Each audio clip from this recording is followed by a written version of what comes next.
Hello everyone. In our last lecture, we have studied to calculate the torque of an electric dipole in external electric field. मतलब हमने एक dipole को external electric field के अंदर रखा था और फिर हमने उसका टॉर्क जो है वो कैलकुलेट किया था। अब हम वहीं से आगे बढ़ते हुए यहाँ पे पढ़ने वाले हैं। लास्ट टाइम हम लोगों ने देखा था कि किसी भी एक्सटर्नल फील्ड के अंदर अगर हम डाइपोल को प्लेस करते हैं तो वो रोटेट करना शुरू कर देती है। ठीक है, तो यहाँ से हमें एक चीज़ तो पता चली कि there is an energy stored in it, जिसकी वजह से वो रोटेट कर रही है, जिसकी वजह से वो वर्क हो रहा है। तो यहाँ पे हम उसी के बारे में बात करेंगे। So first of all let us mention what is potential energy, जो हमें कैलकुलेट करना है। ठीक है, this is the energy possessed by the dipole due to its position in electric field. मतलब उसकी इलेक्ट्रिक फील्ड में क्या पोजीशन है, वो किस पोजीशन में है। पोजीशन आई होप आप लोगों को समझ आ रहा होगा। पोजीशन का मतलब है वो किस एंगल पे है, प्लेस्ड है। वहाँ पे जहाँ पे वो प्लेस्ड है वहाँ इलेक्ट्रिक फील्ड की इंटेंसिटी कितनी है। ठीक है, उसकी डाइपोल मोमेंट इंटेंसिटी कितनी है प्लस वो किस एंगल पे प्लेस्ड है। Okay, so this was the torque. ये वो एक्सप्रेशन है जो हमने अपनी लास्ट वीडियो के अंदर निकाला था। ओके, अब यहाँ पे मैंने यही चीज़ मेंशन की है जो अभी मैंने आप लोगों को बताया। It is because the dipole always rotate and try to align with the electric field and attain a stable equilibrium, कि वो हमेशा यही कोशिश करता है कि उसे स्टेबल इक्विलिब्रियम मिले। ठीक है, ओके, इसलिए वो रोटेट करता है। So let us calculate the work done. ठीक है, कि वो कितना काम करेगा, उसके अंदर कितनी पोटेंशियल एनर्जी स्टोर है जिसकी वजह से वो काम करे। तो this will be our potential energy, जो यहाँ से हम वैल्यू कैलकुलेट करके निकालेंगे। अब एक्चुअली वर्क का फॉर्मूला यहाँ पे जो यूज़ हुआ है वो बहुत आसान है। Torque D theta is not dash much and unfamiliar for all of you. क्यों? बिकॉज वर्क का हमें फॉर्मूला पता है, फोर्स इंटू डिस्प्लेसमेंट। बस जब रोटेशनल में जाता है तो यही फोर्स टॉर्क के नाम से जाना जाता है और यही डिस्प्लेसमेंट एंगुलर डिस्प्लेसमेंट के नाम से जाना जाने लगता है। अब आप लोग शायद रिलेट कर पा रहे होंगे इस चीज़ से। टॉर्क का क्या फॉर्मूला है? P E sine theta. देखिए पी ई साइन थीटा, मैंने वही चीज़ पुट की। अब पी और ई यहाँ पे कांस्टेंट टर्म है। चेंज क्या चीज़ कर रहे हैं? बस हम एंगल चेंज कर रहे हैं। ठीक है, कि एंगल चेंज करने के साथ उसकी पोटेंशियल एनर्जी में किस तरह का कोई बदलाव आ रहा है या नहीं आ रहा। तो हमें साइन थीटा का इंटीग्रेशन करना है।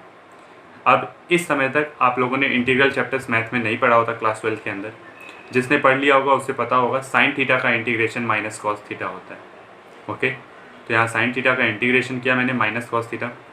अब ये वैल्यूज़ पुट करनी होती है, लेकिन उससे पहले क्या करते हैं, इस माइनस को बाहर निकाल लेते हैं। कैलकुलेशन थोड़ी सी आसान हो जाती है। माइनस बाहर निकाला तो minus P E cos theta, final value theta 2, initial value theta 1। Value put किया तो cos theta 2 minus cos theta 1, final minus initial. Okay, तो वर्क का ओवरऑल एक्सप्रेशन क्या आया? Minus P E cos theta 2 minus cos theta 1। Okay, इस minus को अंदर भेजूंगा तो आपके पास फॉर्मूला बन गया W equals to P E cos theta 2 minus cos theta 1। I hope आप लोगों को ये चीज़ क्लियर हुई। ठीक है, देखिए आप लोगों को एक फॉर्मूला वर्क का बहुत बार मिलेगा, minus P E cos theta. ठीक है, अब मैं जानना चाहूँगा कि आप लोग बता सकते हैं ये minus P E cos theta किस सिचुएशन के अंदर बन सकता है? ये तब बनेगा जब आपका थीटा 1 90 डिग्री हो। यहाँ कॉस 90 ज़ीरो हो जाएगा और थीटा 2 कितना हो? थीटा 2 हो आपका 0 डिग्री। और थीटा 2 0 डिग्री होने का मतलब स्टेबल इक्विलिब्रियम। मतलब उस कंडीशन में जब आपका डाइपोल जो है इनिशियल 90 डिग्री पे हो, वहाँ से रोटेट करके स्टेबल इक्विलिब्रियम में आ जाए, इन दैट कंडीशन वर्क का फॉर्मूला क्या बन जाता है? Minus P E cos theta. ये भी इसी फॉर्मूले से डिराइव हुआ, इसलिए मैंने जनरल फॉर्मूला ही यूज़ किया है, क्योंकि बेस न्यूमेरिकल्स आपके इसी के ऊपर होते हैं।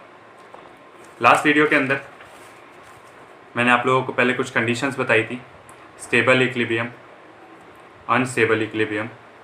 Stable equilibrium theta equals to 0 degree था, अनस्टेबल 180 डिग्री। क्वेश्चंस के अंदर प्रीवियस ईयर में बहुत ज़्यादा पूछा जाता है ये, इसलिए इसकी इंपॉर्टेंस एक्चुअली में बहुत ज़्यादा है। पेपर में इससे क्वेश्चन बार बार आए हैं। मैंने अपनी मार्क बूस्टर सीरीज़ के अंदर भी इससे बहुत ज़्यादा क्वेश्चंस कवर करे हैं, इसलिए यहाँ पे भी एक क्वेश्चन देख लेते हैं जो आपका 2011 के अंदर आ रखा है।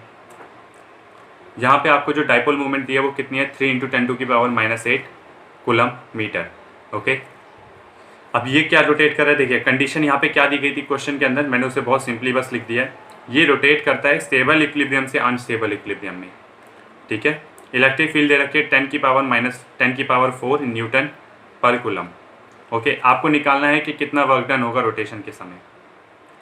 क्वेश्चन बहुत इजी है, बस आपको फॉर्मूला पता होना चाहिए वर्क का।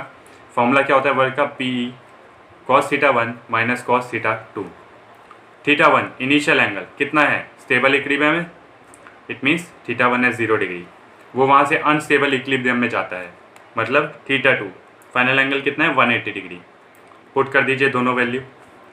पी अभी भी पी ही है, theta 1 0 degree, theta 2 180 degree, cos 0 की वैल्यू 1 होती है, ये माइनस वैसे का वैसा, और कॉस 180 की वैल्यू -1 होती है। ठीक है, माइनस माइनस प्लस हो गया, तो 1 + 1 2 हुआ, ओवरऑल वैल्यू निकल के आ गई आपकी 2PE। अब सारी की सारी वैल्यूज बस सब्सटीट्यूट कर दीजिए और आपको आपका आंसर मिल जाएगा। 2 P की वैल्यू 3 × 10⁻⁻8 एंड इलेक्ट्रिक फील्ड कितनी है? 10⁻⁴। ओके, जहाँ से वर्क कितना निकला? 6 × 10⁻⁻4 जूल। ये था आपका फाइनल आंसर जो पूछा गया था। इसमें सिली मिस्टेक बस एक ही पार्ट में होती है, आपका थीटा 1 और थीटा 2 आप कैसा लेट करें।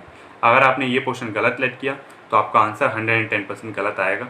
ठीक है, दैट्स वाई इनके क्वेश्चन आसान है, इनके अंदर मार्क्स स्कोर करना बहुत आसान है, बस थोड़ा सा ओपन माइंडेड हो गया, आपको सही से क्वेश्चन देखना होता है और करना होता है। So this was a short lecture about torque and potential energy. इसके और क्वेश्चन हम मार्क बूस्टर सीरीज के अंदर कवर करेंगे। Thank you to all of you.